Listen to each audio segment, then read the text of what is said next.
CS2016 끝나고 현대차 막 뜨면서 자동차주 불을 뿜었었는데 최근 흐름 어떻게 되고 있는지 궁금하실 것 같습니다. 그리고 자동차 실적 개선 앞으로도 가능한가요? 궁금하신 분들을 위해서 이분을 모셨습니다. 이재일 유진투자증권 연구위원님 모셨는데 말씀 나눠볼게요. 안녕하세요. 안녕하십니까? 네. 위원님, 일단 관세 리스크라는 벽은 있습니다. 자동차 업종. 이거 일단 어떻게 우리가 풀어봐야 될까요?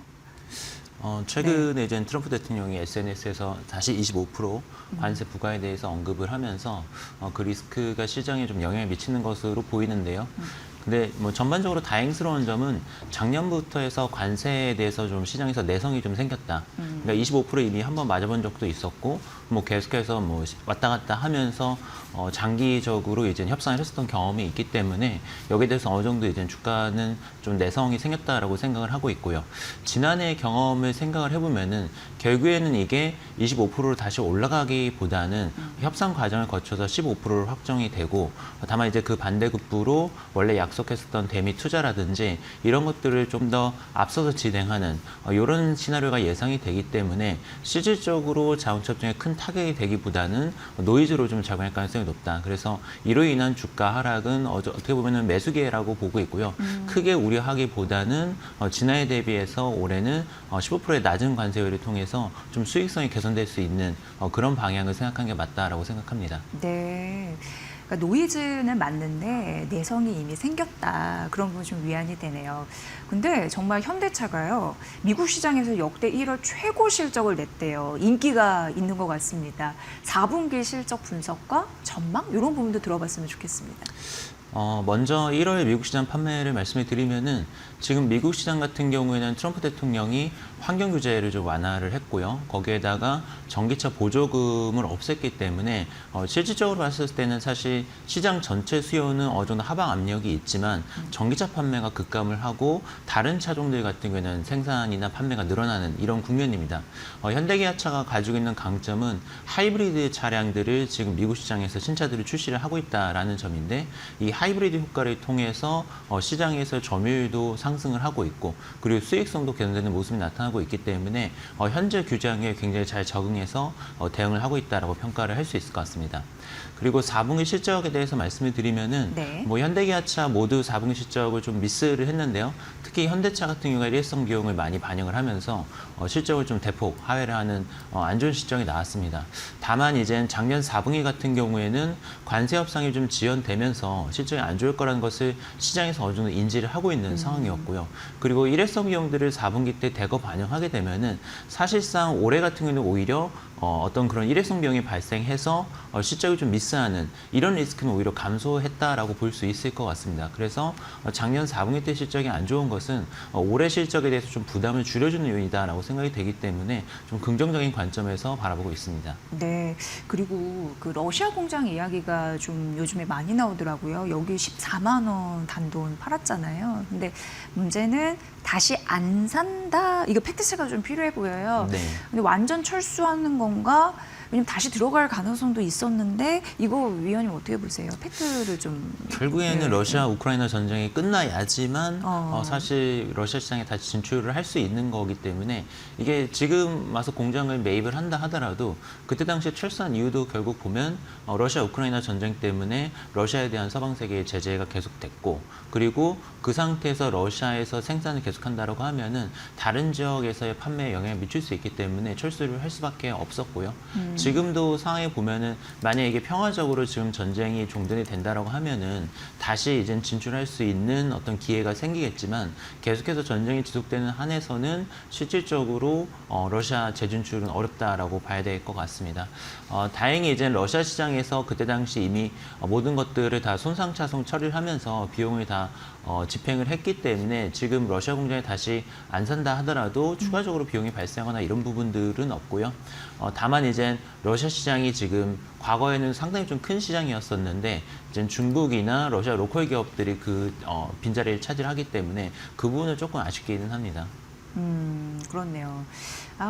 좀 전쟁 때문에 이게 네, 좀 우리가 그렇죠. 좀 피해를 보는 그런 부분인데 어쨌든 이런 결정에 대한 그러면은 이게 종전이 되면은 다시 들어가는 거 이제 안 되는 건가요? 종전이 되면은 네. 다시 들어갈 가능성은 충분히 있다라고 생각을 하고 그때는? 있고요. 예. 네. 대신 이제 서방 세계나 러시아의 관계가 어느 정도 회복이 된다라는 전제 조건이 필요할 것 같고, 그리고 이미 이제 매수 관련된 권한 같은 경우에는 시간이 지나면 효력을 상실을 하기 때문에 그때 당시에도 이제 어떤 가격에 그거를 가질 수 있을지는 좀 협상을 해봐야 될 것 같거든요. 네. 다만 러시아 시장 자체가 사실은 사이즈가 작은 시장은 아니고 현대기아차가 한때는 거의 1위, 2위를 할 정도로 시장 점유율이 높았던 시장이기 때문에 그러니까요. 예. 다시 이제 러우 전쟁 종정되고 관계가 회복된다면은 진출하는 게 좋지 않을까 이렇게 생각이 됩니다. 그러니까 아예 완전 철수는 아니고 열릴 가능성도 일부 있는 거네요. 만에 러시아 하나. 전쟁이 종전된다는 종료되면 가정하에 쉽지는 그렇습니다. 않겠지만 네. 약간 그렇게까지 정리가 가능할 것 같습니다. 현대차는 뭐니 해도 사실 뭐 관세 이런 게 뭐 풀어져서 뛰었다기보다는 CS2016이 기폭제가 돼서 로봇, 자율주행 이런 부분으로 불이 확 붙었잖아요. 그 기대감은 여전한 건지 요즘에는 좀 약간 좀 뭐랄까 좀 사라진 느낌이 들고 조용한 느낌이 들거든요. 예. CS 이벤트가 굉장히 핫했었기 때문에 그 이후로 열기가 좀 식은 것처럼 느껴질 수 있을 것 같습니다. 네. 하지만 이제 저희가 피지컬 AI라고 하는 로보틱스나 자율주행 이런 것들이 자동차 산업을 근본적으로 변화시키는 트렌드는 앞으로도 계속 될 거고, 현대기아차가 작년부터 거기에 있어서 스피드업을 굉장히 많이 하고 있다라고 생각이 됩니다. 지금 자율주행 관련해서도 작년부터 엔비디아랑 협력 관계를 구축을 하면서 올해 하반기에는 중단했었던 로보택시 서비스도 미국에서 다시 재개를 할 것으로 예상이 되고요.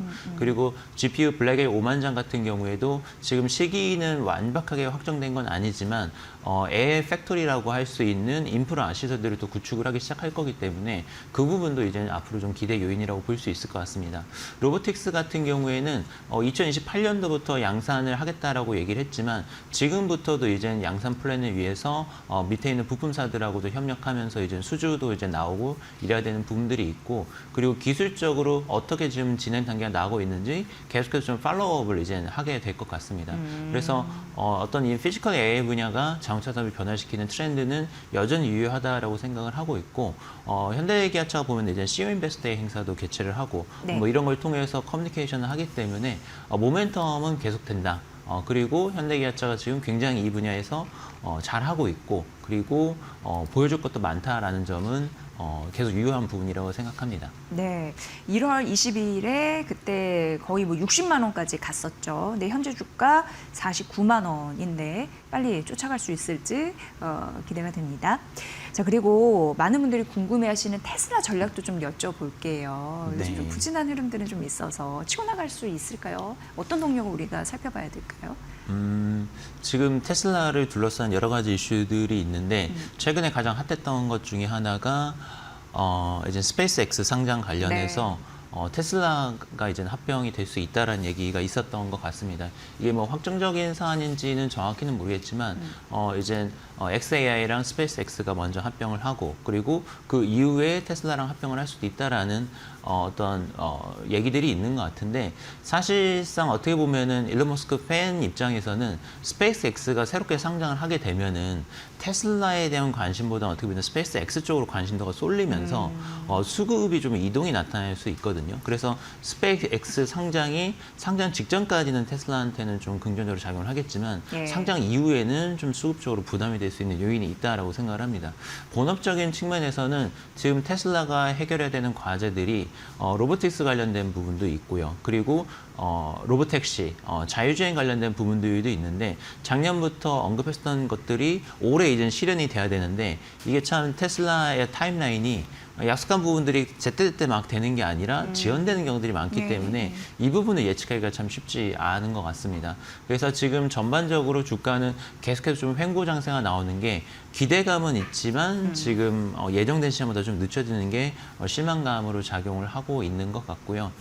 제일 앞서서 이제 돼야 되는 거는 로보택시의 미국 전역에서의 어떤 서비스, 요게 지금 포인트인데 상반기 중에 될 수 있을지 그거를 좀 지켜봐야 될 것 같습니다. 네.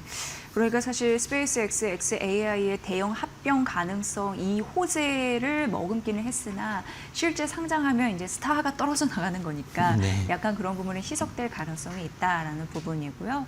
그리고 이제 무엇보다도 로보택시 이게 이제 본질이라는 거죠. 네. 예, 중요하다 이렇게 보여주셨습니다. 중국 매출 둔화 이 부분은 리스키한가요? 어떻게 봐야 돼요, 중국? 사실 쪽은? 예. 테슬라가 작년, 재작년 2년 연속으로 글로벌 판매량이 감소를 했고요. 네. 얼마 전에 모델 S랑 X 같은 경우에도 공장을 로보틱스 공장으로 전환하겠다고 얘기를 했기 때문에 전기차 판매량 둔화는 앞으로 좀 불가피할 것으로 예상이 됩니다. 그래서 이제 테슬라도 우리는 전기차 회사가 아니라 피지컬 AI 회사가 될 것이다라는 얘기를 하고 있기 때문에 전기차 판매량은 이제 좀 둔화가 될 걸로 생각이 되고요. 다만 이제 그래도 여전히 캐시카우는 전기차 쪽이기 때문에 이 부분도 관리를 해야 되는데 아직까지도 유럽 시장 내에서 테슬라의 판매량이 좀 의미 있게 회복되고 있는 것 같지는 않고 중국에서 좀 고전을 하고 있기 때문에 전기차 판매량에 있어서는 올해도 크게 기대하기는 쉽지는 않을 것 같습니다. 네, 캐시카우는 전기차이긴 한데 어쨌든 빠른 태세 전환으로 피지컬 AI 기업이다 이렇게 자꾸 인식을 하는 것 같아요. 주가 네. 떨어지는 걸 방지하기 위해서도 네, 그런 측면도 느낌이 있죠. 있습니다. 자동차 산업에 대해서 잘 분석을 해주시는 위원님인데 탑픽 어떤 걸 좀 가져가야 될지 궁금합니다. 지금 탑픽으로 말씀드리는 종목은 현대차랑 현대오토에버를 말씀을 드리는데 피지컬 AI 분야에서 가장 크게 수혜를 볼 수 있는 두 기업이다라고 말씀을 드릴 수 있고요. 다만 이제 최근에 주가가 급등한 이후로 좀 이렇게 슬로우다운한 거는 단기적으로 이제 주가가 상당히 좀 많이 올랐다는 점, 거기에 추가적으로 이제 GPU, 블랙의 GPU 관련해서 피지컬 AI 투자가 아직까지 좀 미확정이라는 점, 이 부분이 좀 단기적으로 주가 하방 압력이 되고 있는 것 같습니다. 그래서 이런 투자건들이 확정이 되면은 다시 한번 이제 주가 랠리를 할 수 있을 거다라고 생각을 하고 뭐 핵심 기업들이기 때문에 탑픽으로 말씀을 드리고요. 단기적으로 좀 관심을 갖는 기업들은 이 랠리 과정에서 조금 소외됐었던 부품주들이 있는데 예를 들어서 한우 시스템 같은 경우도 어제 실적 발표한 이후로 주가 흐름이 좋았고요. 네. 그리고 곧 있으면 이제 HL 만도 같은 경우도 실적 발표를 하게 될 건데 이런 좀 소외됐었던 부품사들도 주가가 좀 오를 수 있는 모멘텀이 있다라고 봐서 뭐 단기적으로는 이제는 만도나 이제는 한우 시스템 이런 종목들도 유망하다라고 말씀드릴 수 있을 것 같습니다. 네, 결론적으로 자동차 업종도 실적 개선 가능한 섹터 이런 부분에서 눈여겨볼 종목들이 있는 거네요. 네. 네, 자동차 관련 탑픽 관련해서 말씀해 주셨고 추가적으로 두 종목 더 해드렸으니까 참고해 보시면 될 것 같습니다. 이재일 유진투자증권 연구위원님과 함께했고요. 다음에 또 자동차 섹터 발빠른 소식 좀 부탁드립니다. 잘 들었습니다.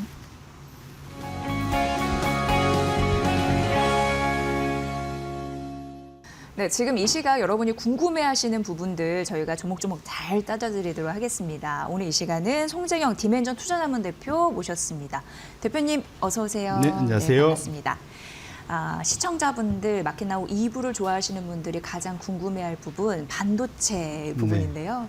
흔들림 없이 잘 가고 있는 듯합니다. 어떻게 보셨습니까? 예. 말씀 주신 대로 어제 사실은 밤에 미국 나스닥이 흔들리면서 나스닥 백이 흔들리면서 걱정들이 좀 많으셨을 텐데요. 뭐 거기에 비해서는 상당히 좀 잘 버티고 있다. 네. 사실 어제 올라간 거 보면은 삼성전자가 12% 이상 올라가는 건 정말 좀 깜짝 놀랐습니다. 예, 정말로. 예. 그런 만큼 정말로 이게 우리나라 투자자들의 힘이 정말 대단하다라고 느꼈는데 오늘도 생각보다 잘 버티고 있고요. 근데 이 가장 큰 이유는 우리가 한 예로 미국의 샌디스크를 통해서 좀 알 수 있을 것 같아요. 미국의 이제 샌디스크가 작년 2월경에 웨스턴 디지털에서 분리해서 상장돼 갖고 1년이 채 안 됐죠. 1년째 다 돼 가는데 그 짧은 기간 동안 1,700%나 올랐습니다. 그러니까 18배나 올랐는데 1,700%. 예. 네. 올해 연초 이후에도 200% 이상 이렇게 지속적으로 우상향하고 있는데 결국은 모든 걸 뭐가 말해주냐? 실적이 말해줍니다. 네. 결국 계속 그러니까 예상 이익을 계속 업그레이드하면서 지금 목표 주가를 끊임없이 올리고 있는데요. 지금 우리나라 삼성전자하고 SK 하이닉스에 대해서도 지금 뭐 국내든 해외든 지금 그 소위 애널리스트들이 지금 그 소위 이익 추정치를 지속적으로 우상향시키고 있지 않습니까? 네. 그런 측면에서는 적어도 AI 생태계 안에서 여러 많은 잡음들이 있긴 하지만 당장 이익을 꾸준히 잘 내는 그것도 폭발적으로 내는 종목들에 대해서는 지속적으로 소위 리워드라고 하죠. 네. 소위 그 주가 상승으로 보상을 시장이 하고 있다 보셔야 될 것 같은데요. 한 예로 제가 차트를 하나 갖고 왔습니다. 혹시 이제 이걸 보시면은 좀 더 마음이 편하실까? 혹시 최근에 아마 노트북이나 이런 컴퓨터를 바꿔보시거나 또는 소위 메모리 업그레이드라고 하죠. 메모리를 좀 더 늘려보려고 하셨던 분들 포기하신 분들 많을 텐데요. 네. 가격들이 엄청나게 올라온 것을 확인들 하실 겁니다. 가격 때문에. 예, 네. 메모리 가격이 엄청 올랐는데 네. 통상은 당연히 이제 소위 가장 최신 메모리 가격이 이전 직전 메모리보다는 상승률도나 가격이나 이런 게 훨씬 더 높아야 되잖아요. 네네. 그런데 이번엔 특이한 현상들이 벌어지고 있습니다. 지금 DDR5가 최신이고 DDR4가 한 3년 전 그 이전 모델인데 지금 보시면은 가격 증가율 스팟 프라이스라고 그러죠. 보통 그냥 시장에서 그때그때 매일 바뀌는 그 가격이 하나 있고 고정 거래가가 있습니다. 컨트랙 가격이 있는데 지금 파란색 선이 왼쪽이 DDR5 최신, 그다음에 오른쪽이 구형 DDR4인데 지금 둘 다 올라간 건 엄청나게 네네. 지금 올라간 건 보실 수 있는데 증가율이 작게 보여서 안 보일 텐데요. 최신이 680% 올랐고요. 저것도 정말 예. 근데 DDR4는 1800%. 저거의 3배. 네. 이전 모델인데도. 네, 그게 무슨 말이냐면 DDR5가 품기가 나니까 DDR4로 넘어가려고 그랬는데 이건 또 생산을 덜 하다 보니까 여기는 네. 더 넣는 겁니다. 그래서 없어서 못 사는 이제 그런 상태고요. 근데 저 아래쪽에 실제로 삼성전자, SK 하이닉스가 돈을 버는 건 저 아래쪽이죠. 소위 네. 고정 거래가. 왼쪽은 한 40% 좀 못 올랐고 우측에는 그 DDR4는 130% 올랐거든요. 결론적으로 여기서 올릴 수 있는 룸이 엄청 높다. 그래서 지금도 1사분기에 벌써 삼성전자는 저걸 100% 들어 올린다는 거지 않습니까? 그렇게 놓고 보면 지금 상황에서는 정말로 메모리 소위 쇼티지 이 자체가 저것만 놓고 봐도 상당히 오래 가겠구나. 이게 지금 내년까지도 보장 누가 언제 이것이 끝날지를 알 수 없을 정도의 상황이긴 하기 때문에 그렇게 놓고 보면 상대적으로 어제 마이크로는 많이 빠져도 우리나라 삼성전자, SK하이닉스가 상대적으로 덜 빠지는 이유도 여기에 있지 않냐 놓고 보고요. 또 사실은 그 기본적으로 이렇게 보시면 될 것 같아요. 젠슨 황이 대만을 뻔질나게 방문합니다. 예. 분기에 한 번 정도 다 TSMC. TSMC 네. 때문이죠. 왜 젠슨 왕이 작년 그 가을 왜 와가지고 치맥 해동을 했겠습니까? 사실은 그만큼 지금 이쪽이 아쉽고 모자라다는 걸 예증해주는 반증해주는 거거든요. 그렇게 놓고 본다면 최근 들어 이런 가끔 한번 들어가서 이제 이런 그 메모리 가격이나 이런 거 좀 체크해 보시면 좋을 것 같아요. 그렇게 놓고 보면 마음이 좀 더 편해지시지 않을까 이렇게 말씀드립니다. 네, 저런 게 결국 주가에 반영이 되니까 가격 상승이 어쨌든 품절, 품기 이런 거 이제 되는 것들은 다 명품이니까 결국 메모리 시대 결국 명품 우리가 잘 알아봐야 된다 이런 생각이 들고요. 삼성전자가 정말 어제 11% 급등하고 오늘 별로 떨어지는 것도 없어요. 그러니까 16만 원, SK하이닉스 89만 원. 이러다가 정말 우리가 그 목표가 밴드까지 가는 날을 볼 수 있을까? 막 이런 생각도 하게 되고 네. 전략 어떻게 세워봐야 될까요? 네. 말씀 주신 대로 그러니까 결국은 이제 이럴 때는 이제 아빠가 줘, 엄마 줘 맨날 이제 그 얘기들 하죠. 예, 이제 삼성전자, SK하이닉스냐 하는데 보통은 그러니까 결국은 어떻게 들고 갈 거냐의 이슈에서 보통은 우리가 누가 더 올라갈지에 자신이 없다면 그럴 때 제일 좋은 게 우리 그 소위 짜장면 짬뽕 반반씩 있는 거 우리가 반반 메뉴 있지 않습니까? 네, 네, 그냥 반반씩 들고 가면은 제일 마음 편할 것 같고요. 혹시라도 한쪽으로 굳이 몰고 싶다 그러면 저라면 삼성전자가 조금 더 마음 편하겠다. 이유는 상대적으로 덜 올랐고 놓고 두 번째로는 이게 메모리 쪽도 여전히 강세지만 파운더리 쪽이 올라오는 것. SK하이닉스가 못 갖고 있는 파운더리가 있는데 아까 TSMC 말씀드렸지만 결국은 젠슨 왕이 아쉬워할 만큼 전 세계가 파운더리에 아쉬움이 있는데 그쪽이 지금 꽉 차 있으면 그다음에 삼성전자 파운더리에 분명 수혜가 오고 있고 실제로 늘고 있지 않습니까? 네, 주문이. 네. 그와 관련된 요인이 뒤로 갈수록 좀 더 영향을 발휘할 가능성이 높기 때문에 그렇게 놓고 보면 둘 중에 굳이 하나를 택하라면 아빠가 좋아, 엄마가 좋아라고 한다면 지금 상황에서는 저는 삼성전자가 조금 더 낫지 않을까 이렇게 말씀드립니다. 네. 미래에셋증권이 정말 잘 나가더라고요. 근데 좀 의미 있는 게 이게 증권인데 우리 금융지주 시총을 추월했습니다. 이 의미는 증권주가요. 시중은행을 따라잡았다라는 의미잖아요. 그쵸. 굉장히 대단한 거예요. 이쪽은 뭐 파티 분위기가 아닐까 지금. 시가총액이 네. 어쨌든 우리나라 뭐 5대 대형 은행의 하나를 따라잡았으니까 큰 사건은 큰 사건이죠. 그래서 시가총액이 지금 나오고 있는데 기본적으로는 정말로 대단한 일이 일단 벌어졌다 보셔야 될 것 같고요. 네네. 그 수익률을 제가 한번 체크를 해봤어요. 그래서 증권 업종 지수. 이제 미래에셋도 중요하지만 남들 다 같이 움직이니까 네. 보면은 미래에셋의 업종 그러니까 그 증권과 은행의 업종 수익률을 놓고 보면 1년간 증권은 딱 두 배가 났고 은행은 그래도 나쁘지 않았지만 이제 50% 상승을 했습니다. 연초 대비 보면 조금 더 좀 격차가 있죠. 증권이 훨씬 더 잘 나가고 있습니다. 워낙 시장이 화랑인 측면도 있지만 사실은 이게 어찌 보면 우리나라가 이제 증권사들이 지난 2010년 이후부터 대형화가 엄청 이루어졌거든요. 그래서 지금 미래에셋 같은 경우도 지금 자본 총계가 13조가 넘는 초대형이 됐습니다. 물론 사실은 그 우리 금융지주도는 더 크죠. 35조 뭐 이렇게 되니까.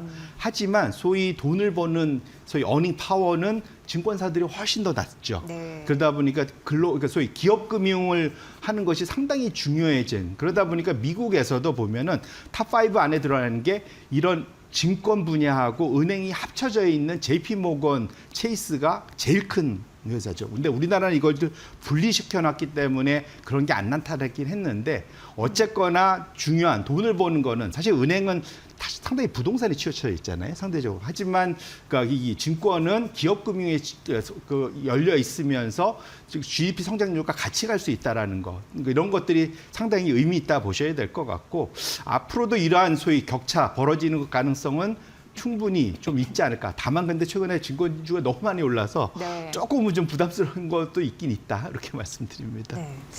예전부터 증권주 보라 할 때 증권주 볼 거 이렇게 생각하시는 분도 계실 것 같아요. 네. 어쨌든 좀 의미 있는 기록을 좀 남긴 미래에셋 증권이라서 좀 뽑아봤고요. 그리고 이제 중요한 거 이거는 코리아 디스카운트 프리미엄으로 가는데도 굉장히 중요한 이슈가 될 것 같은데 자사주소가 3차 상법 개정안 원래는 내일 처리 예정이었는데 더 연기가 되면서 여기서 얘기하는 거는 2월 말에서 한 3월 초까지는 처리하겠다는 이거 계속 좀 밀리고 있는 듯한 느낌이 들거든요. 네. 어떻게 우리가 이거 관전포인트로 봐야 돼요? 말씀 주신 대로 이번에 이제 밀리면 안 되겠죠. 사실은 근데 아마 민주당도 그 사이에 이제 그 소위 이제 야당 최대 야당인 국민의힘에서 뭐 소위 대표가 뭐 단식도 하고 뭐 여러 가지 이슈도 있었잖아요. 그러다 보니까 상대적으로는 뭐랄까 호흡 조절을 한 것 같긴 한데 2말 3초를 못을 박은 거 봐서는 진행될 가능성은 매우 높다. 그리고 외국인들이 이걸 상당히 원한다는 걸 첫 번째로 잘 알고 있어서 통과될 가능성은 매우 높다 보셔야 될 것 같고 오늘 그 기사 중에 재미있게 본 게 국내에 장기간 투자했던 소위 그 페더레이트 헤르메스라는 그 대형 은행 그러니까 운용사가 있습니다.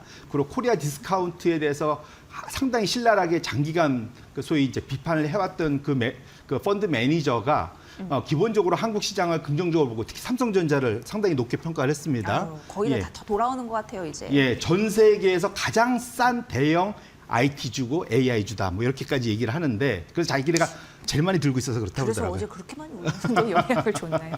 근데 거기에 마지막 빌미에 그래도 올라가는데 한계가 있다. 삼성전자가 아니라 나머지들의 한계가 있다라고 얘기를 하는 게 뭐냐면 소위 우리나라는 상속세가 높아서 소위 주가 누르는 거 상속을 위해서 그런 것들이 지속되기 때문에 소위 상승의 PBR에 올라가는데 한계가 있다라는 얘기를 거기 말미에 했거든요. 근데 이것이 이번에 지금 준비하고 있는 게 주가 억누르기 방지법, 이거 이소영 의원발 이것이 이제 진행되려고 하고 있지 않습니까?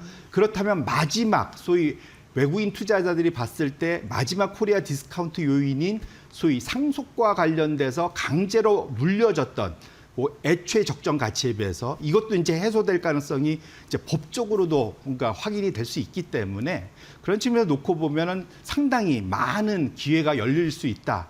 그래서 제가 전에도 말씀드렸지만 저평가, 저 PBR 종목들에 대해서 대신에 자산이 좋아야 됩니다. 현금을 많이 갖고 있거나 뭐 토지나 부동산을 많이 갖고 있거나 영업 자산이 좋다거나 투자 자산이 괜찮다거나 그런 종목들 중에 저 PBR 종목들 꽤 많습니다. 네. 그들 종목을 사실은 길목 지키기만 잘하셔도 상당한 우리가 이미 앞서 봤듯이 상법 개정안이 통과될 때마다 주가 레벨업 됐던 것들처럼 그들도 이제 올라올 수 있는 기회가 열려 있기 때문에 이런 것도 명심하실 필요가 있겠다 이렇게 말씀드립니다. 정말 그 네이밍은 잘 맞는 것 같아요. 주가 누르기 방지법. 네. 예, 뭔가 계속 부당하게 하는 것들은 좀 싹 다 없어졌으면 좋겠다라는 생각이 좀 듭니다. 어쨌든 좋은 시장 또 왔으면 좋겠습니다. 계속 이런 분위기가 이어져야 될 테니까요. 자, 오늘 좋은 분석해 주신 분은 송재경 디멘전 투자자문 대표님이셨습니다. 또 다음 주에도 뵐게요. 고맙습니다. 네.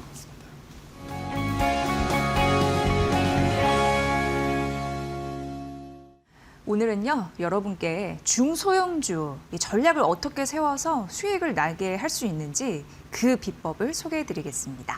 오늘 SK증권의 허선재 연구위원님 모셨습니다. 위원님 반갑습니다. 안녕하십니까. 네, 오늘 잘 부탁드릴게요. 네, 잘 부탁드립니다. 네, 최근에 뭐랄까 중소형주 시장 반짝 올라오는 느낌이 있었습니다. 다들 코스닥 3천 가나 그리고 코스피에서도 중소형주 좀 봐야 되는데 이런 생각을 많이 가지시는데 어떻게 보셨습니까? 네, 우선 이제 예년과 다르게 사실 연초 대비 수익률을 좀 살펴보면 코스피 시장은 어제 종가 기준으로 약 17% 정도 상승을 했고 오히려 코스닥 같은 경우는 18% 정도 상승하면서 올해 같은 경우는 이제 코스닥이 코스피 시장을 아웃퍼폼하고 있습니다. 네, 말씀 주신 것처럼 이제 현재 이제 이재명 정부에서 코스닥 3천을 공식적으로 좀 목표화하면서 폭발적인 좀 상승 흐름이 나타나고 있는 상황이고요. 특히 이제 연초에 코스피가 5천을 먼저 도달한 이후에 코스닥으로의 이 수급 확산이 조금 눈에 띄게 나타나고 있다라고 보시면 좋을 것 같습니다. 네. 그래서 지금 뭐 다양한 업종들이 산발적으로 상승을 하고 있는데 대표적으로 이제 연초 대비 수익률 기준으로는 우주항공, 로봇, 자동차, 방산, 반도체 2차 전지 순으로 수익률이 좋았다라고 봐주시면 좋을 것 같습니다. 네, 오늘도 우주항공이 엄청 막 튀잖아요. 그런 의미에서 코스닥 정말 역할을 좀 하고 있구나. 우주항공 이런 생각도 들고 로봇, 자동차, 반도체, 2차 전지 다 궁금해하시고 관심 많으신 그런 섹터인데 코스닥 중소형주 중심으로 열일을 하고 있습니다. 자, 그러면은 그런 생각이 들거든요. 개인 투자자들이 일단 코스닥 1000 시대 열면서 3000에 대한 목표를 정부에서 세우다 보니까 신뢰감으로 또 이렇게 투자하시는 분들도 계신 것 같아요. 그 신뢰가 무너지지 않게 하기 위해서 어떻게 투자 전략을 세우면은 리스크를 좀 해지하면서도 잘 갈 수 있을지 궁금합니다. 네, 일단 지금 시장 전반적으로 봤을 때 대부분의 종목이 좀 상승하는 것처럼 보일 수도 있는데 저 개인적으로 생각하기로는 일단 중소형주 같은 경우는 투자 전략은 크게 두 가지 정도로 정리해 볼 수 있을 것 같습니다. 첫 번째는 이제 주도 업종에 속해 있거나 혹은 단기적으로 이제 개별적인 실적이나 확실한 주가 모멘텀을 확실한 중소형주에 집중을 해야 된다라고 생각을 하고 있고요. 이제 해당 조건에 부합하지 않는 중소형주는 아무리 시장이 좋아도 상대적으로 좀 소외되는 경향이 있습니다. 그렇기 때문에 이제 최근에 뭐 되게 핫했던 뭐 우주항공, 로봇, 2차 전지, 반도체 소부장 등에 이제 속한 중소형주는 개별적으로 가져가시되 이제 개별적인 실적과 주가 모멘텀이 있는 개별주에도 좀 주목을 해보면 좋을 것 같습니다. 네, 사실 시청자분들은 업종 이런 부분 진단해 주시는 것도 좋아하시지만 딱 기업 설명해 주시는 거 되게 바라시더라고요. 그런 의미에서 오늘 허선재 연구위원님께서 반도체 소부장 관련해서 기업을 좀 소개해 주신다고 해서 굉장히 들뜬 마음으로 왔습니다. 어떤 기업? 첫 번째 기업 이름이 뭔가요? 네, 첫 번째 기업은 이제 네. 반도체 소부장 사업을 하고 있는 FNS테크라는 기업이고요. 네, 소개 좀 부탁드릴게요. FNS테크 같은 경우는 2002년 설립해서 2017년 코스닥 시장에 상장한 반도체 소부장 업체입니다. 이 회사 같은 경우는 지금 디스플레이 장비와 반도체 소재 부품 사업을 영위하고 있고요. 작년 실적을 기준으로 봤을 때 매출 비중은 거의 반반 정도이다라고 보시면 될 것 같습니다. 다만 이제 반도체 소재 부품 쪽이 수익성이 워낙 좋은 사업이기 때문에 전체 이익의 대부분을 차지하는 핵심 사업이다라고 봐주시면 좋을 것 같습니다. 그래서 이제 FNS테크 같은 경우에 이제 소재 부품 같은 경우는 주력 제품을 좀 설명을 드리면 이제 세정 공정에 사용되는 이 UV 램프인데요. 이제 UV 램프 같은 경우는 초순수를 좀 이제 유기물을 분해해주는 그런 제품이다라고 보시면 되고, 두 번째는 이제 할로겐 램프. 이거는 RTP나 EPI 공정에서 초고온 열 처리를 사용할 때 쓰는 제품입니다. 그리고 이제 CMP 패드 같은 경우는 잘 아시다시피 이제 웨이퍼나 기판 표면을 연마할 때 쓰는 패드류다라고 보시면 되고요. 마지막으로 이제 세정 서비스까지 진행을 하고 있다라고 봐주시면 될 것 같습니다. 이제 동사가 진행하고 있는 이러한 소재 부품 사업은 평균적으로 사업부 마진이 한 30% 정도 되는 고수익 사업이다라고 보시면 좋을 것 같습니다. 네. FNS테크 반도체 소부장 섹터의 기업 말씀해 주시고 계신데 제가 차트를 이렇게 열어봐서 봤더니 1월 20일 이후 굉장히 좋은 흐름을 잘 타고 있네요. 네, 달리는 말에 잘 올라타려면 투자 포인트를 알아야 될 것 같습니다. 대표적으로 어떤 게 눈에 띄었어요? 예. 네, 투자 포인트 같은 경우는 크게 두 가지 정도 봐주시면 좋을 것 같습니다. 첫 번째는 이제 수익성이 매우 좋은 소재 부품의 본격적인 이제 매출 비중 상승이 좀 나타날 것이다라고 봐주시면 되고요. 그리고 두 번째는 동사가 지난 한 3, 4년간 진행했던 유리기판 신사업이 올해부터 좀 가시화될 수 있다라고 보시면 될 것 같습니다. 그래서 유리기판 신사업 같은 경우는 이제 실적으로 연결되기까지는 조금 시간이 남았기 때문에 좀 플러스 알파 요인으로 봐주시면 될 것 같고, 지금 당장은 이 소재 부품 쪽의 성장에 더 주목을 해주시면 좋을 것 같습니다.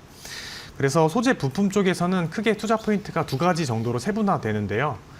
첫 번째 같은 경우는 이제 작년 3분기 때 동사가 대만의 아사히 램프라고 하는 이제 할로겐 램프 제조업체를 인수했고요.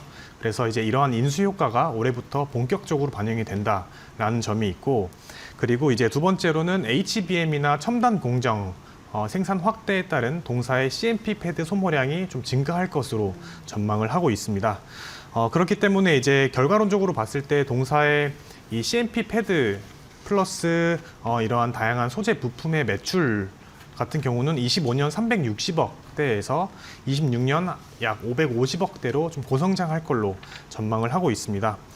네, 특히 이제 아사히 램프 같은 경우는 작년 3분기 이제 사업 보고서를 살펴보면 네. 분기 영업이익률이 약 50% 정도가 나왔습니다. 그래서 매우 훌륭한 수익성을 기록했기 때문에 이제 이런 것들이 올해 4분기 그리고 이제 26년 1, 2, 3, 4분기까지 계속해서 이어진다라고 하면은 유의미한 멀티플 리레이팅 충분히 기대해 볼 수 있을 것 같습니다. 네. 영업이익률이 50%나 났어요. 네, 이게 예. 일단 지금 아사히 램프가 네네, 하고 네. 있는 이 할로겐 램프라는 제품이 이 어플라이드 머티리얼스라는 글로벌 기업이 독점하고 있는 제품이기 때문에 예. 워낙 판가 자체가 굉장히 높게 형성이 되어 있습니다. 예. 네, 그래서 일단 수익성 자체가 매우 좋은 걸로 파악이 되고 있고요. 네.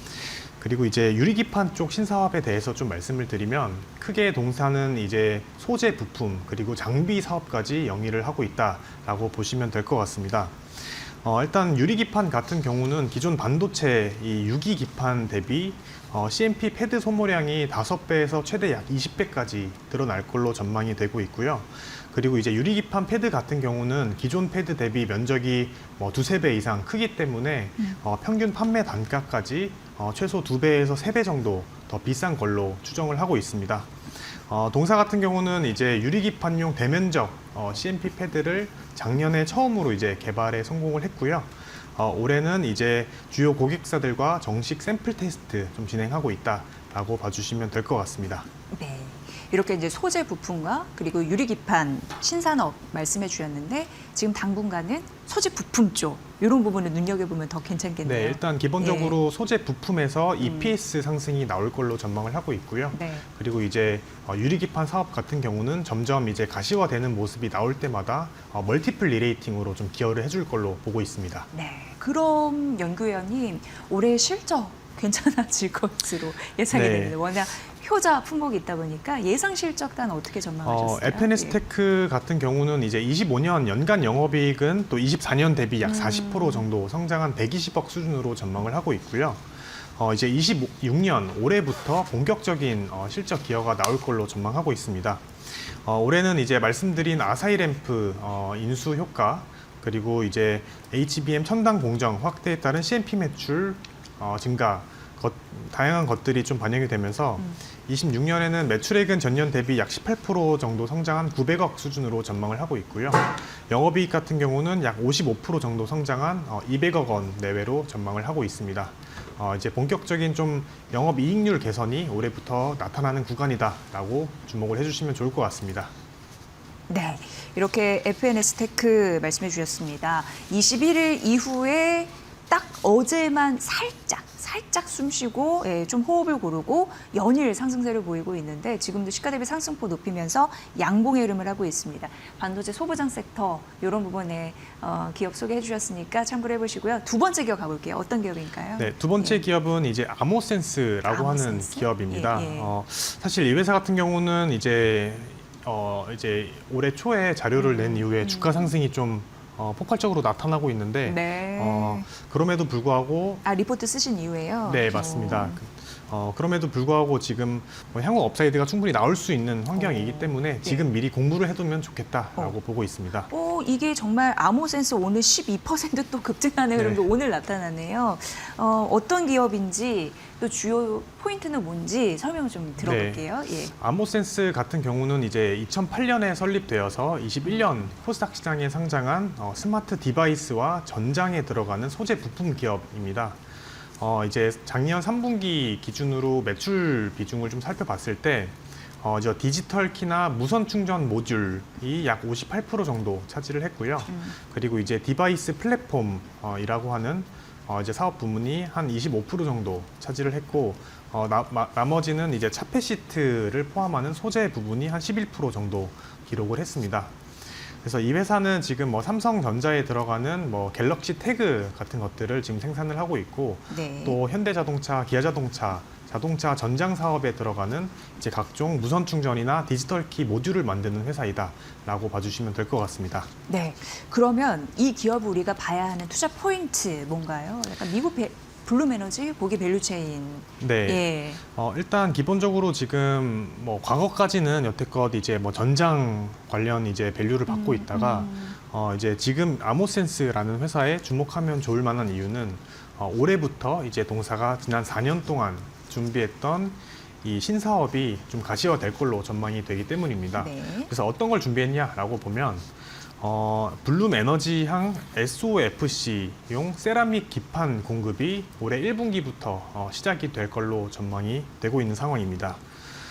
그래서 이 배경에 대해서 좀 말씀을 드리면 지난 2023년 12월 달에 아모센스는 SK 에코플랜트 그리고 미국의 블룸에너지, TNE 코리아와 이 수소 연료 전지 부품 국산화에 대한 이 MOU 계약을 이미 체결을 해 두었습니다.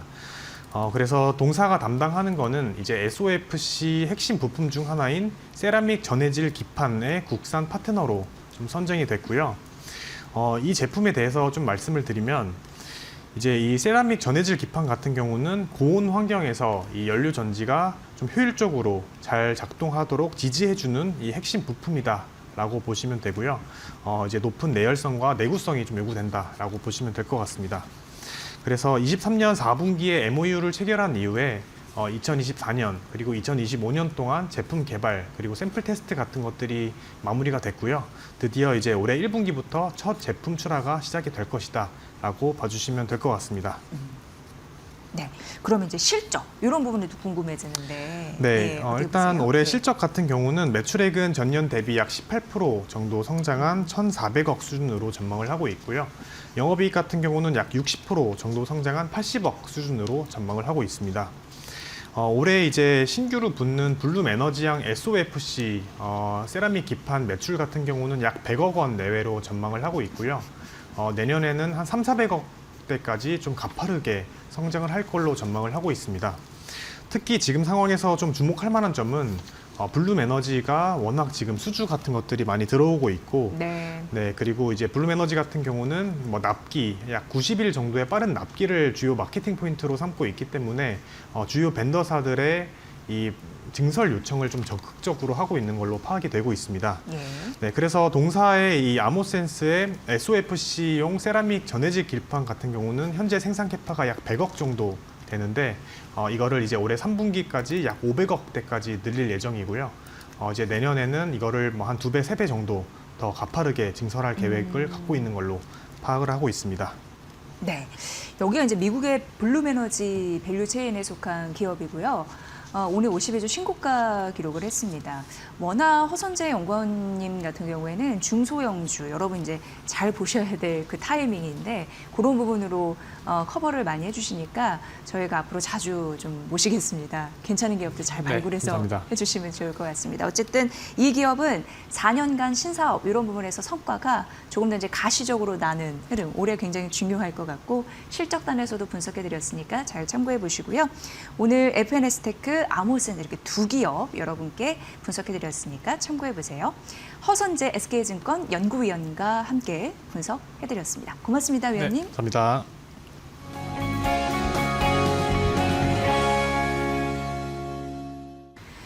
워낙 이제 배터리에서 리튬이 차지하는 중요성 굉장히 큽니다. 근데 전문 지식도 잘 알아야지 투자하는데 자신감이 붙겠죠. 그래서 윤석정 경제평론가님의 분석이 필요한 듯합니다. 모셨습니다. 어서 오세요. 네, 안녕하십니까? 네, 반갑습니다. 나트륨 이온 이 얘기가 심심치 않게 나오거든요.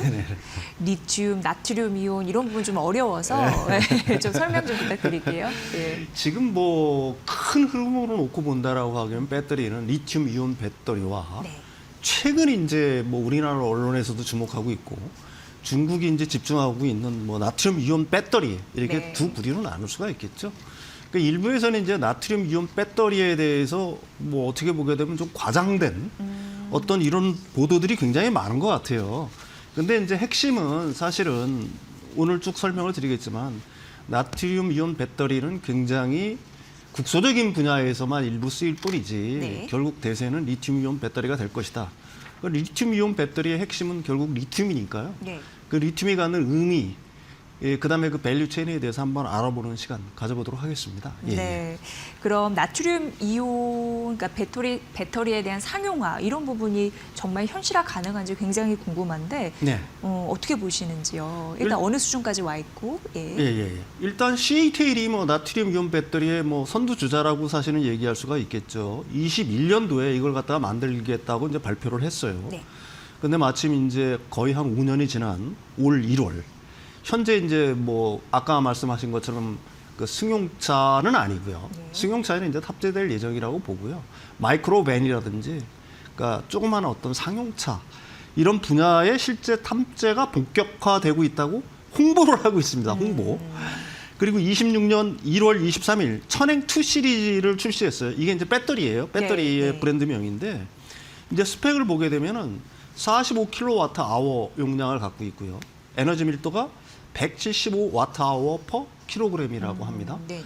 이 175Wh 킬로그램이라고 하게 되면은 이게 거의 LFP랑 거의 준하는 수준이거든요. 상당히 높은 예, 그런대로 예. 이제 높은 에너지 밀도라고 얘기할 수가 있어요. 이렇게 광고를 하고 있습니다. 특징을 놓고 본다면 뭐 영하 30도에서도 충전이 가능하고 영하 40도에서도 90% 용량을 유지한다. 그러니까 극한의 저온 성능을 갖고 있다는 건데요. LFP의 이제 최대 단점이 뭐냐면은 기존에 LFP 배터리의 최대 단점은 저온 특성이 나쁘다는 거지 네. 않습니까? 그거를 갖다가 이 나트륨 배터리가 그 어느 정도 극복을 했다. 이렇게 이제 홍보를 하고 있는 거죠. 예.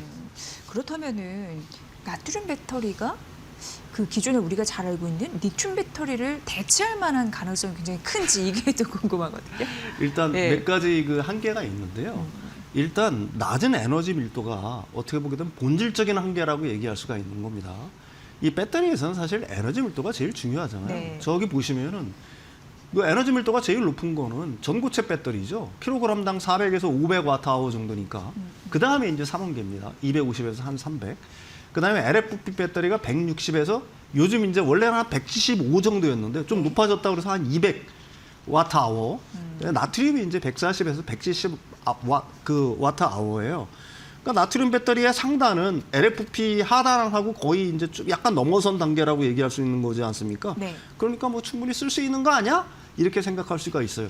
근데 나트륨 배터리의 최대 단점은 뭐냐? 뚱뚱하다는 겁니다. 뚱뚱하다는 거. 좀 부피가 크군요. 네, 부피가 크다는 거예요. 이게 무슨 얘기냐면은 모래 1kg하고 스티로폼 1kg하고는 무게는 같지만 부피는 이게 엄청나게 큰 차이가 나는 거죠. 네네.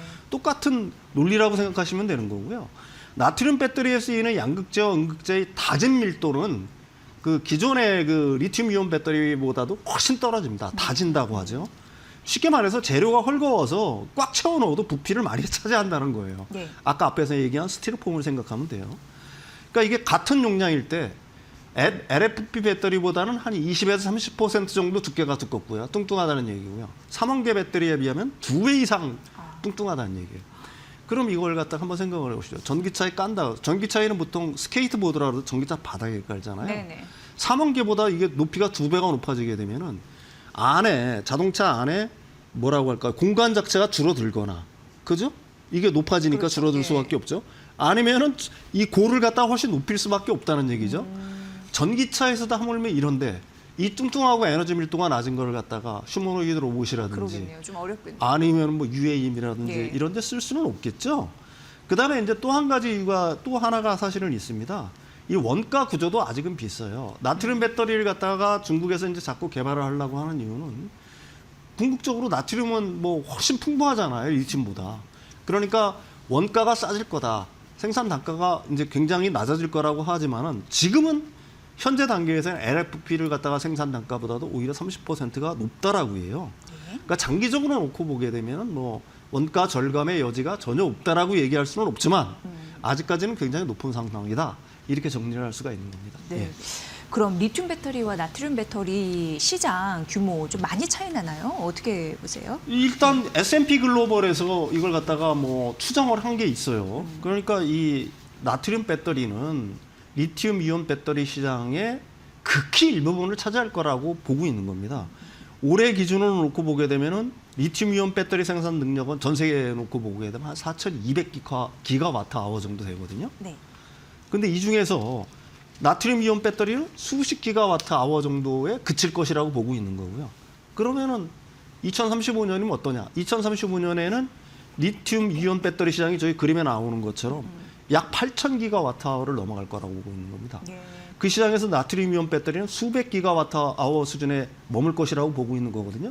맨 위에 약간 파란색으로 된 부분이 있죠. 네. 이 부분이 이제 나트륨 배터리가 어느 정도 그 뭐라고 할까요?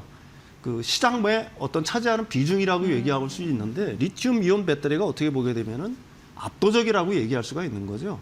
일부 부분에서는 쓰일 수가 있을 것이다. 가령 뭐 ESS라든지 아까도 얘기했지만 가령 뭐 조그만 상용차라든지 마이크로밴이라든지 뭐 이런 쪽에서 일부분 쓰인다거나 아니면 기존의 납축 전지를 갖다가 시동 걸 때 납축 전지를 갖다 대체하는 정도로는 쓰일 수가 있겠죠. 그렇지만 그게 본격적으로 사실은 전기차 시장이라든지 아니면 전기차 시장을 갖다가 넘어서는 휴머노이드 로봇 시장이라든지 UAM이라든지 이런 시장, 그러니까 이런 어떤 고성능 배터리가 필요한 시장에서는 전혀 힘을 발휘하지 못할 것이다라고 전망을 하고 있는 겁니다. 네. 예. 뭐 전기차나 휴머노이드, 뭐 자율주행차 이런 부분에 대한 관심이 많으실 텐데 일단 그쪽에 투입되는 거는 약간 약점이 뚱뚱하고 예, 그렇습니다. 원가 구조 이런 부분이 있기 예, 때문에 예. 결과적으로 일정 부분에서 쓰인다라는 네네네. 부분, 예, ESS나 이제 작은 상용차 이런 부분을 좀 말씀해 주셨습니다. 그래서 시장 크기도 그만큼 좀 격차가 있을 수밖에 없고, 예, 그런 예, 것 일단 같은데. 언론에서 얘기하는 것만 그치 네. 것처럼 사실은 뭐 나트륨 배터리의 어떤 확장력에는 굉장히 한계가 있을 거라고 보는 게 네. 그게 맞겠죠? 예. 예. 그렇다면 이제 리튬이온 배터리 여기에 더 집중하면서 우리가 투자 포인트를 찾는 게 낫지 않을까라는 예. 생각이 드는데 리튬의 위상은 어느 정도인가요? 그러니까 리튬 이온 배터리에 왜 리튬이라는 말이 붙었겠습니까? 네. 어떻게 보게 되면은 뭐 대체 불가능한 절대적 주인공이자 배터리의 심장이라고 사실은 얘기할 수가 심장. 있는 거고요. 예. 단순한 재료 중 하나가 아니라 배터리의 성능을 결정하는 핵심 물질입니다. 일단 이 물리적 위상을 보게 되면은 이게 가장 가볍고 가장 강력하죠. 리튬은 원소 주기율표에서 3번입니다. 3번. 그러니까 금속 중에서는 가장 가벼워요. 가볍다는 얘기는 배터리를 만드는데 굉장한 어드밴테이지라고 얘기할 수가 있는 게 있죠. 배터리는 가벼우면 가벼울수록 좋잖아요. 예. 그러니까 리튬은 나트륨보다도 원자 질량이 3배 이상 가볍습니다. 이게 가장 큰 장점이라고 얘기할 수가 있는 거고요. 따라서 같은 무게라면 리튬 배터리가 훨씬 더 많은 에너지를 담을 수 있으니까 이게 리튬이 쓰일 수밖에 없다라고 얘기할 수가 있는 거고요. 또 리튬의 가장 큰 특징 중에 하나는 뭐냐면은 이온화 경향이라고 합니다. 이게 말이 좀 어려운데 전자를 자꾸 그 리튬 원소 자체가 전자를 자꾸 잃으려는 성질이 있어요. 그걸 갖다 이온화 경향이라고 보통 얘기하거든요. 그래야지만 사실은 가장 높은 전압을 만들어낼 수가 있거든요. 그러니까 리튬 자체의 그 전자를 잃으려는 성질, 다시 말해서 이온화 경향 때문에 한 3V 이상의 높은 기전력을 갖다가 만들어낼 수가 있습니다. 예. 이는 과거 니켈 수소 배터리보다도 3배 가까이 강력한 힘을 낼 수가 있다는 걸 갖다가 의미하고 있는 거고요. 특히 뭐 리튬을 갖다가 그런 의미에서 4차 산업혁명의 쌀이자 혹은 뭐 하얀 석유라고 불리고 있는 거 아니겠습니까? 그러니까 사실 배터리 원가에서 가장 비싼 부분이 뭐냐면 양극재잖아요. 예. 양극재에서 제일 비싼 부분이 또 리튬입니다. 그래서 리튬이라는 게 굉장히 중요하다라고 얘기할 수가 있는 거고요. 그런 의미에서 이제 리튬을 갖다가 각국, 우리나라도 마찬가지고 미국도 마찬가지고 유럽연합도 이걸 핵심 전략 산업으로 삼고 있는 거거든요. 왜 핵심 전략 산업이냐? 이게 세계 전역에 골고루 그다음에 풍부하게 퍼져 있다라고 하게 되면 뭐 너무 흔하니까 사실 예. 전략적인 의미가 약간 좀 들어갈 수가 있는데 리튬이 묻혀 있는 데가 그렇게 많지가 않아요. 가령 뭐 호주라든지 아니면 남미의 여모 이런 쪽에서만 리튬을 얻을 수가 있는 거거든요. 예, 예, 예. 다시 말해서 석유처럼 특정 국가에 편중돼 있으니까 이게 잘못하면은 뭐 자원의 무기화라고 보통 얘기하죠. 그러니까 국가 간 자원 전쟁이 어떻게 보게 되면 핵심이 될 수가 있다. 그런 의미에서 이 리튬을 갖다가 전략적으로 획득하고 하는 것 자체가 굉장히 중요하다. 이렇게 말씀드릴 수가 있습니다. 네. 예, 예. 그 하얀 석유라는 표현에서 좀 많이 와닿네요. 네네네. 그러니까 이게 AI 전략 산업에서도 핵심 굉장히 중요한 자원이라서 이걸 매장하고 있는 국가에도 위상 올라갈 것 같고 예, 있고 그렇습니다. 예. 이걸 또 채굴 해서 그걸 또 활용하려고 하는 기업들의 전략 이런 부분도 봐야 되는데 국내 리튬 경쟁력은 어디 있다고 보세요? 일단 예. 우리가 포스코홀딩스의 그 리튬 사업에 대해서 그렇게 크게 우리나라에서는 아직까지는 부각은 되지 않고 있는데 이분이 대단히 중요한 의미가 사실은 있다라고 얘기할 수가 있는 겁니다. 올해 이제 사실 포스코홀딩스가 갖고 있는 리튬 생산 캐파가 어느 정도 되냐면은 한 9.3만 톤 정도 돼요. 그러니까 이게 어느 정도 되느냐 이제 여러분들이 의아하실 텐데 세계 4위에서 5위 정도 수준입니다. 예. 그러니까 엄청난 어떻게 보게 되면 캐파를 갖고 있다라고 얘기할 수가 있는 거고요. 그럼 지금까지 왜 이렇게 부각을 못 받았을까? 그러니까 25년까지는 사실은 투자하고 램프업을 하는 단계였었어요. 그러니까 어떻게 보게 되면 본격적인 어떤 상업 생산에 돌입하는 거는 올해가 이제 본격화될 수가 있는 거고요. 그 특히 1월, 2월 달까지만 해도 지금 그 굉장히 싼 가격에 그 미리 계약한 물량들이 있어요. 네. 그러니까 1, 2월 달까지만 해도 생산 원가보다 낮게 계약을 했기 때문에 뭐 어떻게 보게 되면은 뭐 1, 2월 달은 적자일 수는 있겠죠. 그렇지만 3월 이후부터는 이제 신규 계약이 되기 시작하면서 이제 그 새로운 계약을 할 때는 단가가 굉장히 높이 올라가겠죠. 왜 그러냐면은 이제 리튬 자체의 가격 자체가 킬로그램당 뭐 한 7.5달러 정도 수준에서 현재 한 21달러, 22달러 정도 수준까지 한 3배 정도 올라갔으니까 이제 올 3월부터 이제 본격적인 새로운 계약이 갱신될 때는 당연히 올라갈 수밖에 없을 거 아니겠습니까? 더해서 이제 사실은 올해부터는 제가 계속 말씀드리지만 EV 시장에 대해서 ESS 시장 거기다 로봇, 뭐 휴머노이드 로봇 시장까지 붙고 있기 때문에 물량까지 사실은 증가할 수 있는 거거든요. 그다음에 이제 램프업이 끝났으니까 수율이 올라가니까 생산 원가 자체가 좀 내려가겠죠. 따라서 올해는 리튬 사업 이익 창출에 어떻게 보게는 원년이 될 수가 있을 것이다. 예. 그다음에 25년까지 생산해 놨던 재고들이 있을 거 아니에요. 리튬 재고들. 이것들이 과거에 리튬 가격이 계속 내려가니까 재고평가손을 받았었는데 이것들이 이제 다시 재고평가 이익으로 환원되는 한 해가 될 수밖에 없을 것이다. 이렇게 봐야 되겠죠. 예. 그러니까 리튬 사업만 놓고 본다라고 하더라도 사실은 굉장히 의미 있는 한 해가 올해부터 시작된다라고 볼 수 있는 거고요. 그다음에 또 하나가 있습니다. 이 리튬 사업에서 우리가 주목해야 될 게 뭐냐면은 우리가 이제 전고체 시대가 어떻게 보게 되면은 이제 굉장히 먼 미래의 얘기가 아니라 조금씩 가시화되고 있는 단계지 않습니까? 네. 전고체 배터리가. 뭐 삼성 SDI 같은 경우는 27년부터 양산을 본격화한다라고 얘기하고 있는 거고요. 부분 얘기 나오면서 더 많이 얘기 나오는 네, 거예요. 네, 그렇습니다.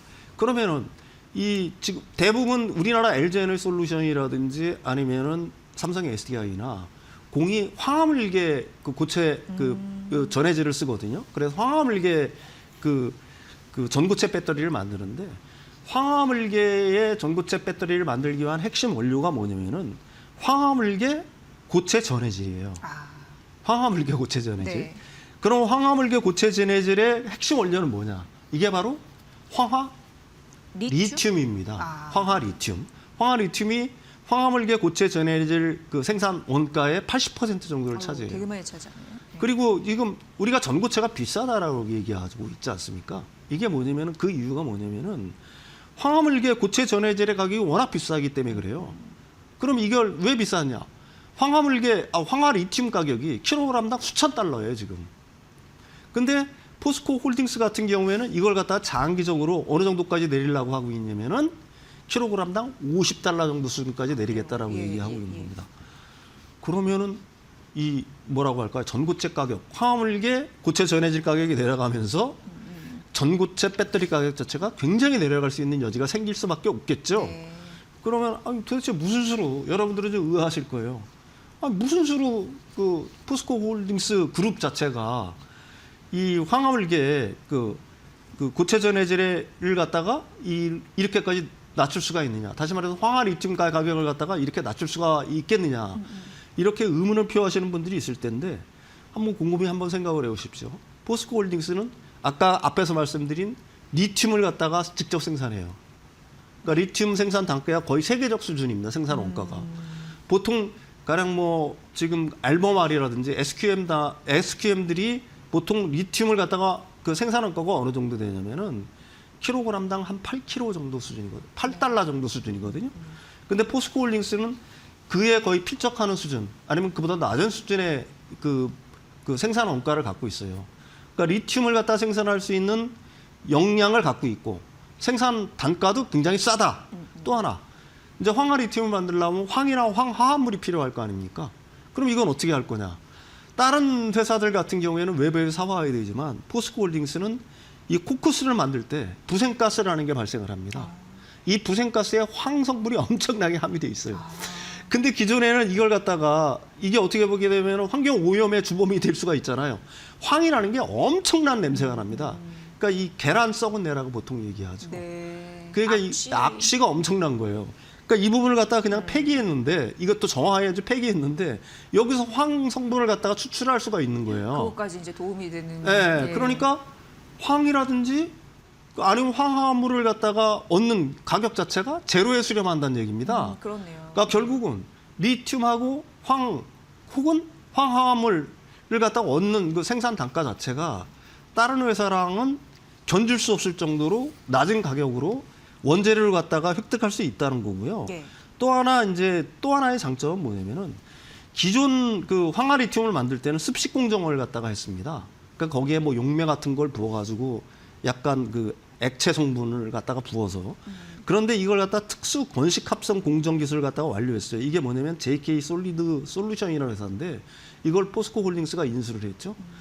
그러니까 포스코 JK 솔리드 솔루션을 통해서 훨씬 싼 가격에 아까도 말씀드렸듯이 그 지금 황화리튬을 얻을 수가 있는 겁니다. 왜 건식 공정은 훨씬 더 싸냐? 이 습식 공정을 하게 되면은 이걸 갖다 말려야 될 거 아니에요? 이거 말릴 때 전기료가 엄청나게 들어가기 때문에 생산 단가가 비싸지는 거거든요. 근데 이제 건식 공정을 갖다가 완성했기 때문에 생산 단가 자체가 완전히 낮아질 수가 있다. 그러니까 결론적으로 이렇게 말할 수가 있습니다. 포스코 홀딩스는 리튬, 황, 그다음에 황화리튬은 포스코 JK 솔리드 솔루션, 고체 전해질은 포스코 퓨처엠. 이런 식으로 포스코 그룹 자체가 이 전고체 배터리에 대한 어떤 그 뭐라고 할까요? 밸류 체인 자체도 수직 계열을 갖다가 이미 하고 있다. 그런 의미에서 우리가 앞으로 포스코 홀딩스 그룹 자체를 갖다가 좀 주목해서 볼 필요가 있다. 이렇게 말씀드릴 수가 있겠습니다. 리튬 사업 본격화도 되고 있는 거 황화리튬이 굉장히 또 중요한데 거기에 대한 원가 절감 능력도 네네네. 갖고 있고 포스코 그룹 자체적으로 수직 계열화되어 있어서 그렇습니다. 그 자체적으로 다 원스톱으로 해결할 그러니까 수 다른 있는. 회사들보다는 훨씬 유리한 위치에서 이걸 네. 갖다가 할 수 있다는 걸 갖다가 아직까지는 이게 크게 부각이 안 되고 있는데 앞으로는 굉장히 중요하게 될 겁니다. 전고체 배터리 시대가 다가오면 다가올수록 그렇습니다. 네. 최근 포스코 홀딩스 언급하는 증권사가 좀 많아지었는데 다 네. 이런 이유 때문에 때문에 여구나. 너무나 쉽고 친절하게 말씀해 주셔서 이 어려운 2차 전지 네네. 전문 지식이 쉽게 이해가 됐습니다. 여러분도 2차 전지 산업, 배터리 산업 굉장히 궁금하실 텐데 윤석정 경제평론가의 분석 잘 들으시면 엄청 도움이 되실 것 같습니다. 오늘도 나트륨 이온, 리튬 이온 그런 경쟁력 가진 포스코 홀딩스 말씀해 주셔서 감사합니다. 잘 들었습니다.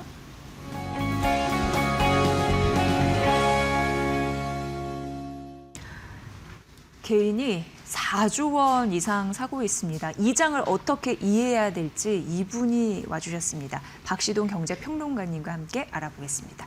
평론가님 반갑습니다. 네, 안녕하세요. 급이 막 오른 만큼 변동성은 있게 마련인데 주구장창 개인들이 막 강력하게 매수를 하고 있고 오늘 네. 4, 5조 원이 넘어가고 있는 상황입니다. 네. 지금 뉴스로 3차 상법 개정안 이게 3월로 좀 미뤄졌다라는 이슈도 정해졌는데 어떻게 보면은 5천 잘 안착해서 6천, 7천 가고 코스닥도 1천 잘 안착해서 3천 가야 되잖아요. 네. 그 길목에 있습니다. 어떻게 보세요? 네, 일단은 네. 뭐 장 얘기는 조금 이따 또 다른 소재랑도 묶어서 말씀드리고 방금 네. 질문 주신 거 3차 상법 개정안이 늦어도 이제 3월 초에 처리된다라는 얘기가 이제 나오고 있는데요. 네네. 사실은 이제 시장에서 요구하는 것보다는 조금 계획이 좀 계속 미뤄지고 있는 상황이라서 네. 조금 걱정은 되긴 합니다. 왜냐하면 우리 증시에 관해서 그동안 쭉 상승을 이끌어왔던 3대 어떤 그 팩터라고 할까요? 그게 뭐냐면 첫 번째가 예를 들면 이제 유동성이고 네. 두 번째가 이제 기업들의 확실한 실적이었고요. 그다음에 세 번째가 이제 시장 개혁 조치, 정상화 조치, 뭐 1, 2차 상법 개정안과 배당소득 분리과세 등으로 이어지는 정부 여당의 시장 개혁에 관한 입법이라든지 이런 것들이 시기에 맞게 네. 정말 텀을 주지 않고 딱딱딱딱 적기에 들어왔었거든요. 근데 사실 이제 자사주 의무 소각 관련해서는 이미 처리되기로 했던 시장에게 얘기했던 예고된 시점보다는 지금 계속 늘어지고 있어요. 네. 정부 여당의 의지가 약한 것은 아니고요. 뭐 국회 여러 가지 일단 일정 때문이다라고 해서 시장이 뭐 그 의지나 이런 것들을 지금 의구심을 갖고 있는 건 아닙니다만 그럼에도 불구하고 이제 입법 통과가 점점 늦어지고 있는 건 조금 좋지는 않아 보여요. 네. 그나마 이제 3월 초도 사실은 원래 이제 2월 이제 설이다 보니까 국회 본인 상황이 어려워서 가장 이제 최신의 시점으로 잡히긴 한 건데 적어도 이 시점 안에는 꼭 통과돼야 될 것 같다. 그래서 왜냐면 여기서 끝날 게 아니고요. 다음번 또 맞습니다. 시장 개혁 조치들이 네, 줄줄이 대기 네. 중이에요. 예를 들어서 뭐 의무 공개 매수라든지 중요한 개혁 사항들이 계속 줄줄이 대기 중이기 때문에 지금은 더 늦춰져는 안 되고 3월 초에는 꼭 처리가 돼야 된다라는 말씀을 좀 시장을 걱정하는 투자자분들이나 이런 분들 입장에서 한번 꼭 드려보고 싶고요. 네. 근데 핵심적인 내용은 뭐 일단은 자사주를 취득하고 나면은 특정 기간, 예를 들어 지금 현재 꼽히고 있는 것은 1년 이내에 일단 소각을 원칙으로 하는 것. 그다음에 이제 기존의 자사주 역시 일정 유예 기간이 지나고 나면 이제 소각을 좀 해야 된다라는 거고 소각을 미리 이행했을 경우에 사실은 그동안은 조금 페널티가 적었는데 요게 이제 법사위 논의를 거치면서 조금 강화되면서 네. 이행력을 담보하는 것 요게 일단은 이제 핵심적인 내용이 되겠습니다. 근데 이제 사실 이제 자사주 자체가 소각이 되면은 당연히 이제 남아 있는 주수가 줄기 때문에 주당 수익이 높아지고요. 그래서 일단은 기존 투자자들에게 주주 환원 대책으로서 뭐 이건 무조건 다 네네. 호재다 이렇게 보는 건 너무 쉽습니다. 근데 그런 측면을 넘어서서 사실 이제 뭐가 중요하냐면 우리 시장이 주주 환원을 하는 시장이구나라는 신뢰를 대내외적으로 준다. 저는 이게 굉장히 크다라고 보는 거예요. 왜냐하면 사실은 뭐 배당을 조금 더 해준다? 충분히 가능한 얘기죠. 근데 이제 자사주가 가지고 있는 독특한 우리나라에서의 성격이 뭐냐면 사실은 뭐 바람직한 건 절대 아닙니다만 행동주의 펀드라든지 외부의 어떤 지배권 공격이 있을 때 사실 이제 대주주 쪽에서 지배권 방어의 최후의 보루로 활용했던 것이 사실이에요. 네. 예를 들면 이제 지배권 전쟁이 있을 때 흑기사에게 백기사에게 해당 주식을 이제 외부로 교환한다든지 해서 다시 의결권을 살려서 방어하는 한마디로 말씀드리면 회사의 지배에 관한 마지막 안전판인데요. 이게 소각된다라는 거는요. 대주주 입장에서는 정말 큰 걸 내놓는 거거든요. 그게 과연 한국 시장에서 가능하겠어? 라고 하는 거는 굉장한 신뢰 회복에 도움이 되고요. 특히 이제 3월이 지나고 나면 이제 주총 시즌이에요. 그리고 나면은 이 전후로 해서 2월부터 이 주총 시즌 전후로 해서 뭐가 가장 시장에서 또 핫한 모멘텀으로 뜨냐면 바로 행동주의 펀드의 공격입니다. 네. 그러니까 이런 것들이 사실은 뭐 좋다고 볼 수도 있고 나쁘다고 볼 수도 있겠습니다만은 결국에는 시장의 생태계가 살아있고 자본주의적 논리로 움직인다라고 하면은 이런 것도 충분히 가능한 거거든요. 그런 시나리오들이 막 생기면서 우리 시장이 시장으로서 살아간다라는 모습을 보여주려면 자사주 의무성 같은 것들이 그 촉매제가 되게 분명하기 때문에 더는 늦추지 말고 이번에 꼭 네. 통과돼야 된다는 말씀 좀 드립니다. 다만 이제 투자자분들께서는 이게 오래전부터 사실은 된다 해서 나온 테마이기 때문에 일정 부분 조금 약발이 다 한 거 아니야? 라고 하시는 분들도 계시겠습니다만은 그래서 일단 자사주 관련한 테마를 어떻게 접근해야 되는가를 이제 좀 말씀을 드린다면 예. 단순히 자사주가 많은 주식 위주로 처음에 작년 한 9월쯤에는 그거 위주로 사실은 테마 호재를 받았었어요. 근데 이미 시장의 어떤 눈높이에 맞게 많은 부분 소각을 진행하고 있는 회사도 생겼고요. 네. 반면에 소각에 대한 계획이라든지 이런 것들이 아직은 좀 뜨뜻미지근한 회사가 있습니다. 그래서 향후 이제 3월에 이 해당 법률이 통과되고 나면 어떤 걸 봐야 되냐면 단순히 자사주가 많은 회사면 무조건 자사주 테마다 이렇게 속단하는 것은 조금 위험해 보여요. 옥석가리 해야 돼요. 맞습니다. 방금 제가 말씀드린 것처럼 자사주가 많고 적고가 아니라 이 법 통과 이후에 정말로 자사주를 소각할지 안 할지에 관한 의지를 갖는 회사가 제가 볼 때는 중요해요. 네. 그럼 그런 회사가 어떤 회사냐면 사회적 평판, 주주들의 눈높이, 정부의 정책 방침에 대해서 민감하게 반응할 것 같은 회사를 추려보시는 게 중요해요. 그래서 사실은 이제 친정부, 친정책적 회사를 갈라내는 이런 게 좀 중요하고요. 그다음에 소각 이후에 지배권 변동에 의미 있는 어떤 변화가 나타날 여지가 있는 회사들이 네. 조금 갑작스러운 호재를 맞이할 가능성이 있기 때문에 그런 정도로 이제 자사주 테마에 대해서 이제는 옥석을 조금 가려서 접근하시는 게 필요할 것 같고요. 그다음에 단순히 자사주가 많다뿐만 아니라 어떤 회사는 예를 들어서 이제 뭐 지배구조 때문에 많은 회사가 있고 뭐 어떤 회사는 예를 들어서 뭐 중복적으로 다른 것들이랑 이제 합병을 하면서 생긴 자사주도 많고요. 그래서 네. 자사주가 취득됐던 경로, 앞으로 소각할 수 있는 범위 이런 것들을 조금 나눠보시는 게 필요할 걸로 보입니다. 네, 미리미리 이거는 투자 전략을 세워볼 만한 굉장히 중요한 이슈고 네. 3월 마지노선은 더 안 넘었으면 하는 바람 맞습니다. 전해드립니다. 그리고 평론가님 오늘 환율이 1,462원까지 올라갔더라고요. 네. 환율 관점 포인트 어떻게 갖고 가야 될까요? 네, 환율은 늘 말씀드립니다만 일단 글로벌리한 원인이 하나 있고 국내적 원인이 하나 있는데요. 뭐 그런 얘기를 지금 다 할 수는 없고 최근에 이 환율 관련해서 우리가 조금 1,480을 넘느냐 마느냐 고민했다가 40선까지 쭉 내려간 적이 있습니다. 가장 중요했던 원인은 미국과 일본의 소위 말하는 환율 공조 작전이에요.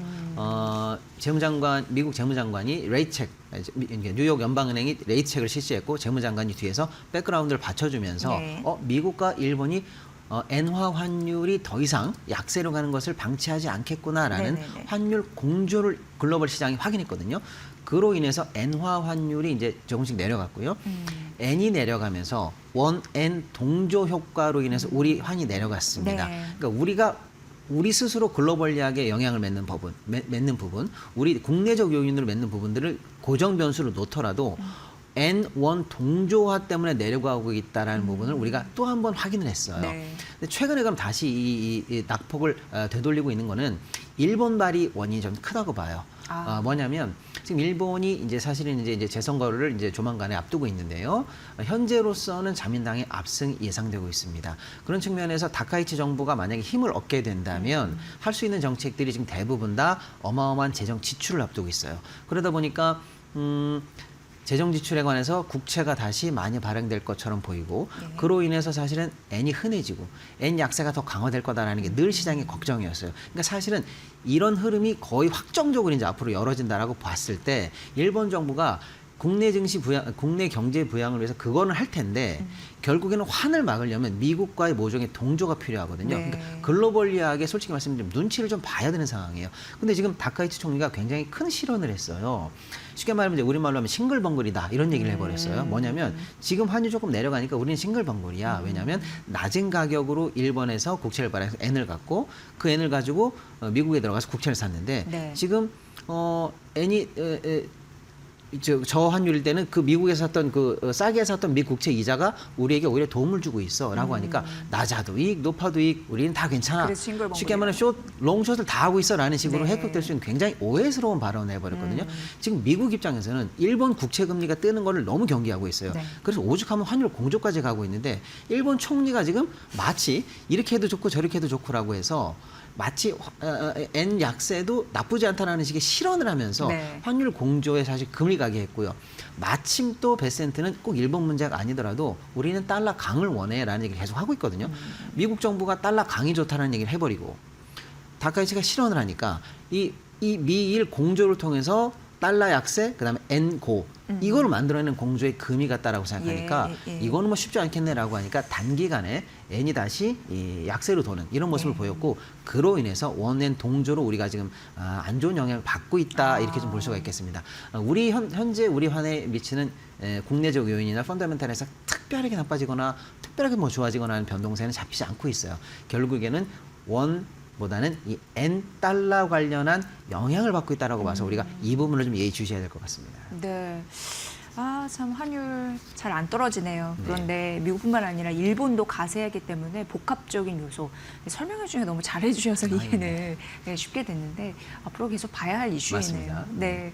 그리고 AMD가 간밤에 17% 넘는 급락세를 보였습니다. 이제 정규장에서 반응하는 걸 우리가 봐야 되는데 게다가 최근 뭐 엔비디아나 오픈 AI 마찰이 계속되면서 AI 시대에 참 이제 옥석 가리기 잘해야 되는 시점이구나 이런 생각이 듭니다. 속도 조절 이런 부분도 계속 붙고 있고요. 평론가님은 어떻게 바라보세요? 네, 다소간에 지금 근데 사실은 이런 게 사실 그래서 주식이 어려운 거고요. 주식시장이 생물인 거죠. 늘 무슨 일이 생기고 그로 인해서 또 여러 가지 요소들을 분석해야 되고 좀 네네네. 어렵습니다만은 일단 간밤에 있었던 최근의 노이즈를 조금 살펴본다면 제가 볼 때는 엔비디아 그다음에 오픈 AI 간의 뭐랄까 약간의 뭐 갈등 노이즈가 좀 있었는데요.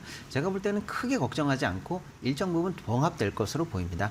뭐 원인은 굳이 짧게 말씀드리면 오픈 AI가 엔비디아 칩에 관해서 뭐 독점적 공급이라든지 이런 것도 안 할 수 있어 내지는 다른 곳에서 칩을 좀 다중화해서 라인을 좀 삼을 것 같아라는 식의 얘기가 나왔고 엔비디아 입장에서는 무슨 말이야 내가 너희들에게 거의 뭐 어마어마하게 1,000조 가까이 투자할 예정인데 우리 간의 미럴 관계가 어떻게 되는 거야. 그리고 사실 지금 오픈 AI는 엄밀히 말하면 엔비디아가 처음에 슈퍼컴을 사주면서 시작될 정도로 미럴 관계고 키우다시피 한 건데.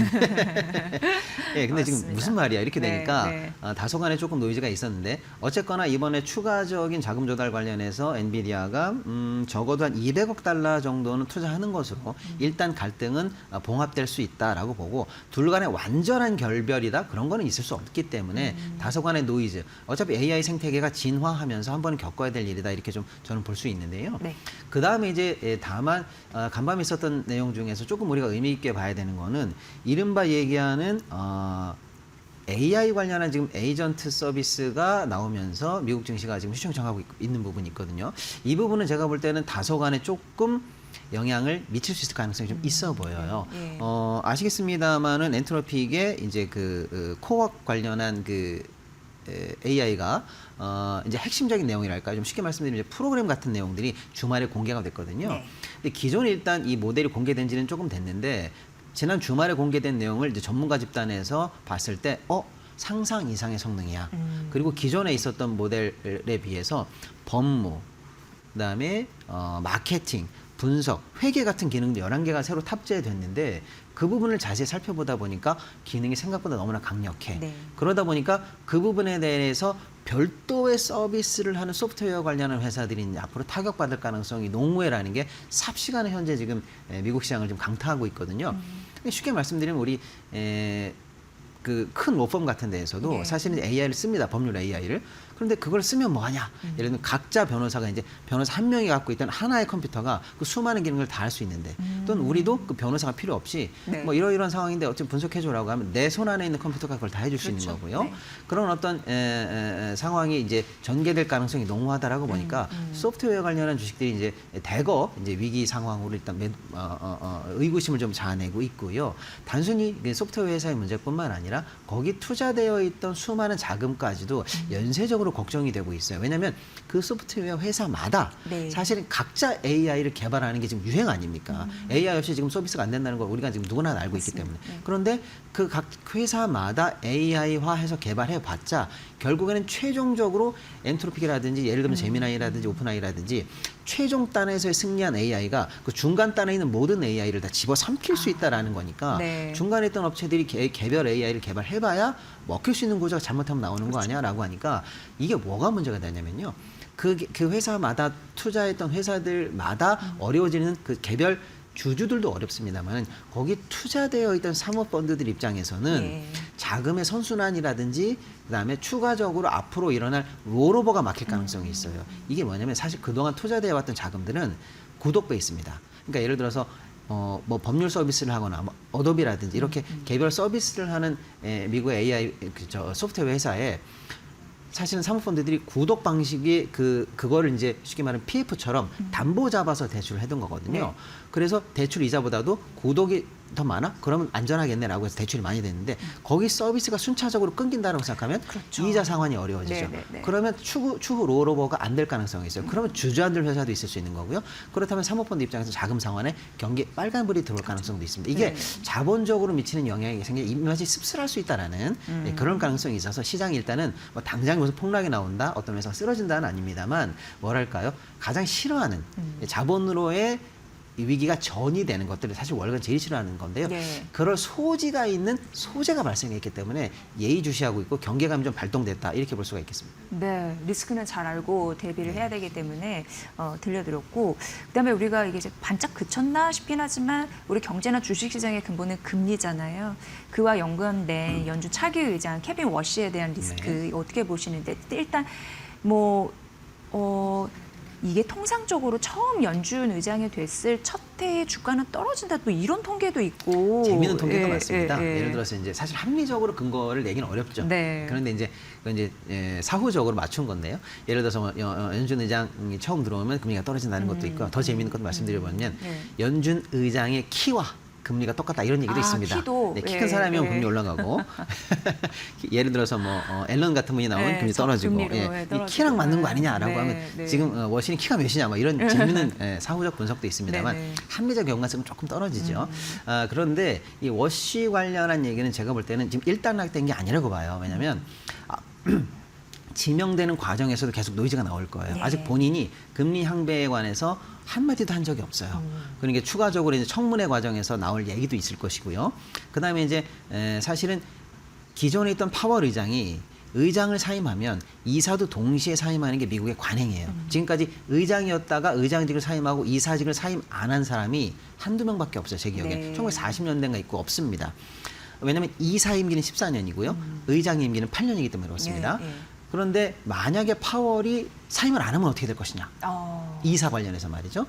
그다음에 워시를 인준해야 되는 상원의 위원회에서요. 사실은 공화당 표가 2표가 많기 때문에 문제가 없는데 공화당 쪽에 있는 의원이 파월 관련한 형사 문제를 해결하지 않으면 난 인준하지 않겠다 이런 얘기가 나오기 때문에 워시 인준 관련해서도 이슈가 계속 나올 예정이고요. 네. 인준이 되자마자 6월에 바로 있을 FOMC 등등등 해서 1년 내내 우리는 워시의 얘기를 이제 듣게 될 거예요. 그런데 이제 중요한 것을 딱 정리해드리면 금리는 지금 현재 시장은 연 2회 인하를 기본의 경로로 잡고 있어요. 네. 이거 관련해서는 틀어지지 않을 거라는 게 현재 시장의 기대입니다. 다만 작년 12월에 QT가 종료가 됐어요. 네네. 양적 긴축이 종료되고 양적 긴축과 양적 완화 사이에 긴축의 종료가 있거든요. 3단계라고 보면 됩니다. 그러니까 양적 긴축 종료. 그 다음에 바로 QE로 넘어간다고 시장은 생각했는데 워시의 평소 소신에 따르면 연준 역할 축소론자예요. 네. 그럼 QE를 하든 QT를 하든 결국 연준이 국채를 사느냐 파느냐에 따라서 시장의 유동성이 왔다 갔다 하거든요. 그러면 연준의 힘이 세지는 거 아니냐라고 해서 그걸 싫어해요. 그런 측면에서 금리는 인하하되 QE로는 안 갈 수 있는 경로 이게 이제 앞으로 1년 내내 유동성 관련해서 영향을 미칠 것 같아요. 이 네. 부분을 좀 예의주시해야 될 것 같습니다. 그럼 지속적으로 이게 출발이네요. 네. 예, 여러 가지 굉장히 관전 포인트들이 있는데 1년 내내 워시 얘기를 우리가 많이 하게 될 것 같아요. 네, 여러분도 잘 참고해 보시면 될 것 같습니다. 박시동 경제평론가님과 함께했습니다. 오늘도 잘 들었습니다. 네, 고맙습니다.